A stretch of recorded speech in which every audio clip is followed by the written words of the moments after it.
Bonjour tout le monde. Aujourd'hui, Marie et moi-même Khadija, nous allons vous parler des mails chiffrés. Tout d'abord, nous allons vous parler des différents types de chiffrement qui puissent exister. On va parler des chiffrements symétriques, des chiffrements asymétriques et les chiffrements hybrides. Ensuite, on va parler du protocole de sécurité SMIM et, à la fin, on va vous parler plus en détail des deux algorithmes qu'on a implémentés, Elgamel et Merkel-Hellman. Et pour finir, une petite conclusion. Tout d'abord, nous avons le chiffrement symétrique. Bob et Alice partagent une clé commune qui est A. Bob souhaite envoyer un message à Alice, il utilise donc la clé A pour chiffrer son message. À la réception du message, Alice utilise sa clé pour déchiffrer le message. Ce chiffrement a le mérite d'être simple et rapide à implémenter et à utiliser. Cependant, il reste une faille de sécurité car la clé commune doit être transmise à l'expéditeur. Ensuite, nous avons le chiffrement asymétrique qui utilise une clé publique et une clé privée. La clé privée est en la possession uniquement du destinataire. L'expéditeur utilise la clé publique afin de pouvoir chiffrer son message et le destinataire utilise sa clé privée qui est connue de lui seul pour pouvoir le déchiffrer. Ce chiffrement est beaucoup plus sécurisé que le chiffrement symétrique, mais il est plus complexe et plus lent à implémenter et à utiliser. Il utilise en effet des calculs plus complexes. Et enfin, nous avons les chiffrements hybrides qui regroupent les avantages des deux chiffrements précédents, qui est plus rapide, plus complexe et plus sécurisé. Alors, on a aussi le protocole SMIM. Le protocole SMIM est un protocole de signature numérique de courriel encapsulé au format MIM. Il comprend deux fonctions de sécurité. On y trouve le chiffrement de l'email. Il chiffre les messages lors de leur envoi et les déchiffre lors de leur réception entre les deux utilisateurs lorsque le SMIM est activé. La deuxième fonction, c'est les signatures numériques. Ils permettent de signer numériquement les messages lors de leur envoi et de les vérifier lors de leur réception, seulement quand le SMIM est activé.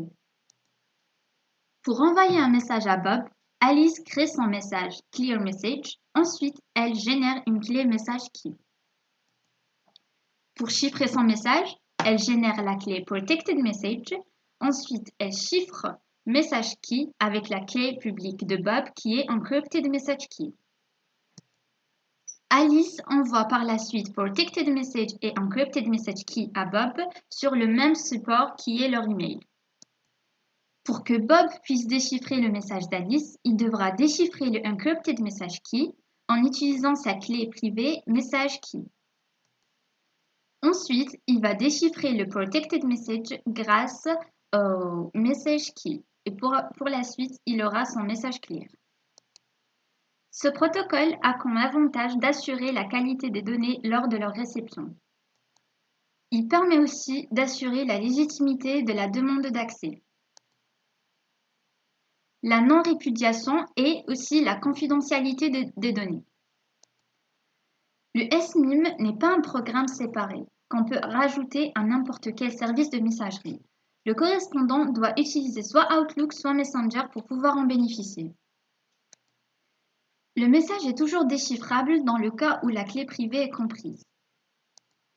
Dans ce protocole, la clé de chiffrement n'est que de 40 bits, ce qui fait qu'elle peut être violable.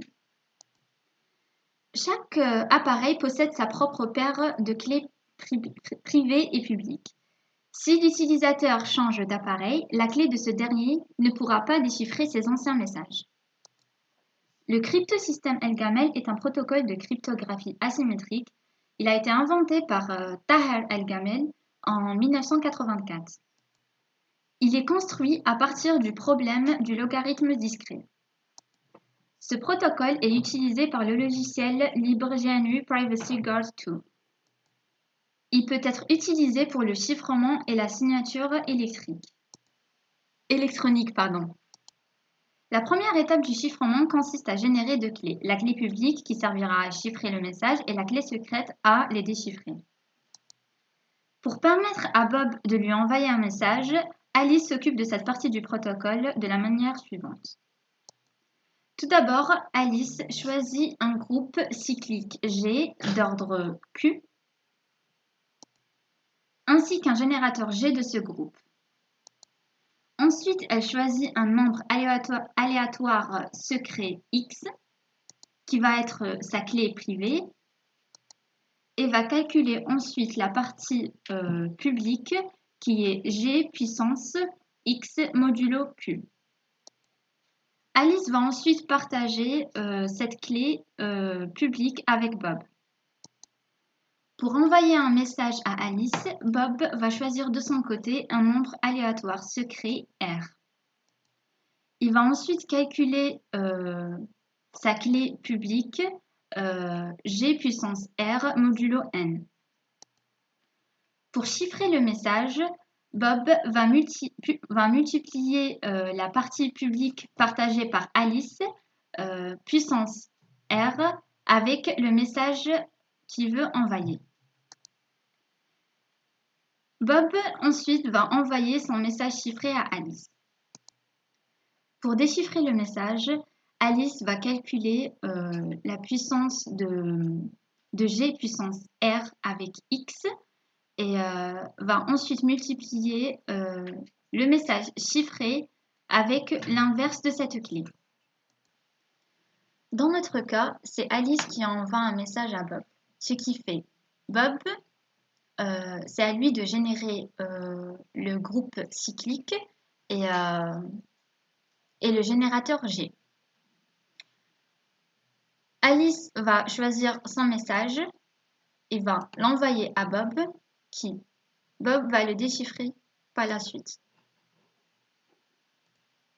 Par la suite, nous avons implémenté l'algorithme de Merkle-Hellman.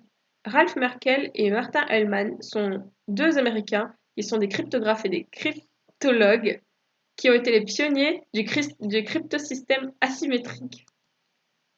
Tout d'abord, nous devons générer les différentes clés. Donc, nous avons la clé privée et la clé publique. Pour la clé privée, nous devons définir la taille de la clé. Ensuite, nous devons générer une séquence supercroissante de A à N, N étant la taille de la clé.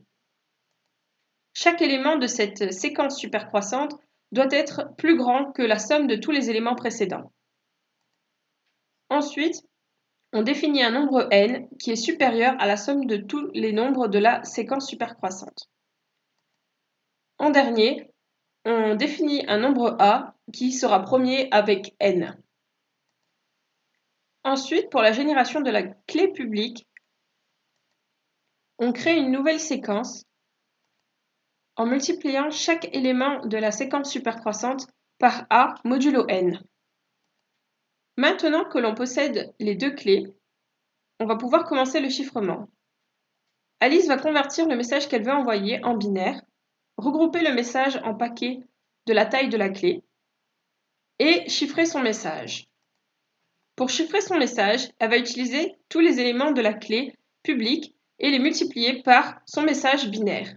Donc, chaque paquet va avoir le premier élément qui sera multiplié par le premier élément de la séquence, le deuxième élément par le deuxième élément, etc. pour chaque paquet.